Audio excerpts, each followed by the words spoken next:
Bartsong Tavern. I have crossed forests claimed by Deadbark Dryads and seen sacred groves wither into poisoned marshes. Those places left scars upon my memory, and for many years I believed I had looked upon the worst horrors Faerûn could offer.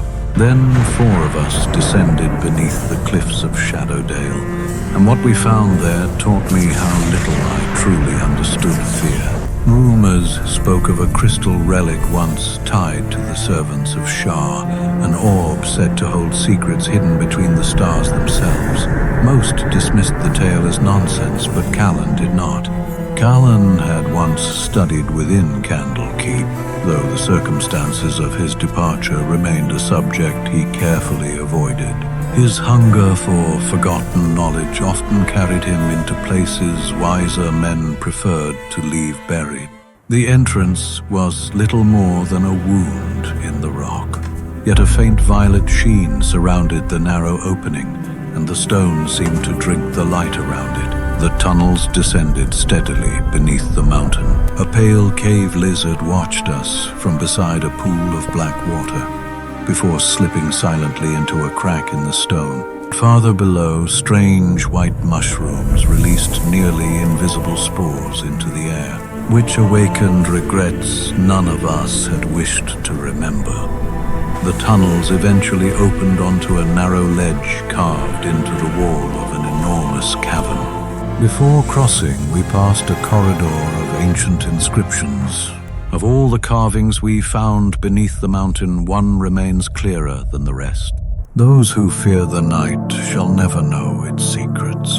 Beyond the prayer wall, the ledge clung to the cavern face above a drop so deep our lanterns could not find the bottom. A loose fragment broke beneath Nessa's boot and vanished into the darkness. Grook caught her shoulder before she could follow it. Near the end of the crossing, we encountered something stranger still. An enormous bronze bell waited above the abyss. Even Callan seemed unable to explain what it was doing there. Curiosity overcame caution. Grook stepped forward and placed a hand against the ancient metal, while I watched Callan's expression change. Whatever the wizard had noticed came a moment too late. A single note rolled through the cavern. The sound was not loud, yet it seemed to pass through the mountain itself, and long after the bell became still, a deep hum continued somewhere beneath us. As we continued deeper, I glanced across a distant cavern and saw a procession of silent worshippers descending into the depths, carrying lanterns that glowed like distant stars. Whether I witnessed a memory, a vision, or something far stranger, I could not say. By the time I looked again, only darkness remained.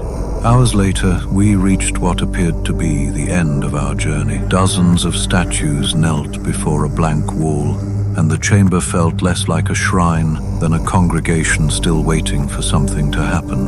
The relic was nowhere to be found, and disappointment settled over the group. With no obvious path forward, we made camp among the silent statues. Looking back, we could still have turned around, but none of us did. Nessa rose before dawn and uncovered a hidden seam beneath the ancient dust.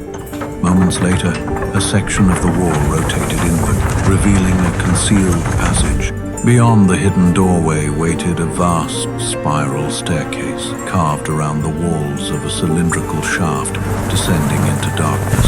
Halfway down, the stair widened into a solitary platform where a weathered altar and a dark marble sacrificial basin overlooked the darkness below.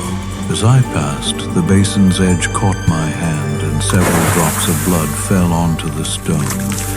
We all watched as the droplets vanished almost immediately into the ancient stain. Nothing else happened, yet none of us felt comfortable lingering there. The descent continued until we reached a chamber lined with silver-backed mirrors. As Nessa adjusted the ancient mechanisms, Callan guided the mirrors into alignment with simple illusions. Violet moonlight raced through the chamber, and for a brief moment the temple seemed to remember what it had once been. Yet one corridor remained untouched by the light, because a shattered mirror had broken the chain. The murals left little doubt that we had discovered a forgotten temple dedicated to Shar, Lady of Loss. Most of the texts had rotted away, but Callan managed to piece together a few surviving fragments. Again and again they mentioned something called the Watcher Beneath. No description accompanied the title. When we attempted to retrace our steps, a vast abyss waited where solid stone had once stood.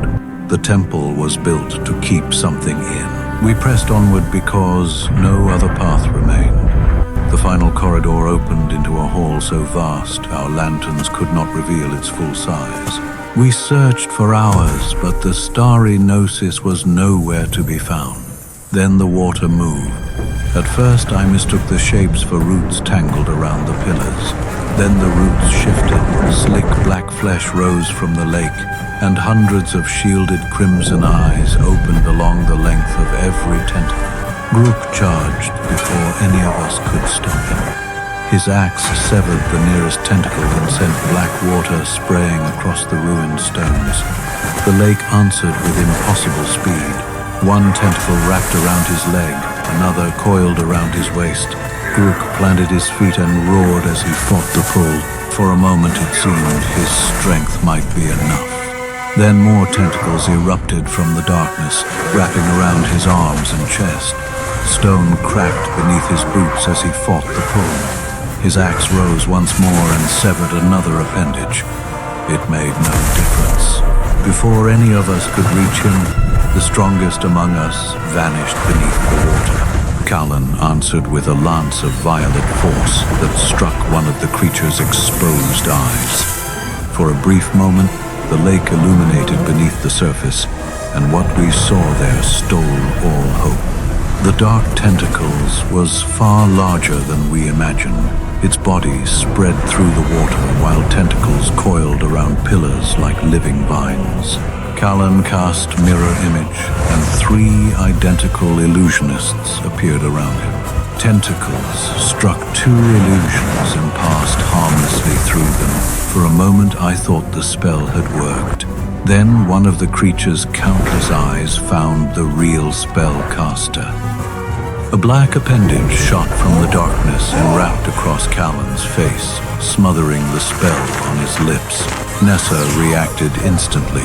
Throwing daggers flashed from her hands and buried themselves in several exposed eyes. At the same moment, I loosed arrow after arrow into the mass of staring eyes above the waterline. I thought Callan might break free. Then the tentacle hurled him across the shoreline. His body struck the stone and slid to a stop beside the black water. Nessa and I broke in opposite directions as the creature thrashed through the grand hall. Far beyond the lake, a crystal sphere rested upon a distant pedestal. Tiny stars shimmered around a heart of perfect blackness. Nessa stopped. She spoke, pointing across the water. The crystal. A tentacle emerged from behind a nearby pillar and wrapped around Nessa's ankle. Her daggers flashed toward the creature's staring eyes, but she reacted a heartbeat too late. I ran to help her, but fate had already chosen differently. Sparks flew as her steel dagger scraped against the stones while she fought desperately to hold her ground. Yet the creature dragged her relentlessly toward the water. Without a cry, she vanished beneath the surface. The creature's countless eyes returned to Callan's motionless form beside the black water. To my surprise, Callan moved. He was still alive, but in that same moment, the tentacle returned and dragged him beneath the black water. That was when I understood. It was searching for body heat. As I backed away, I slipped into a patch of cold mud.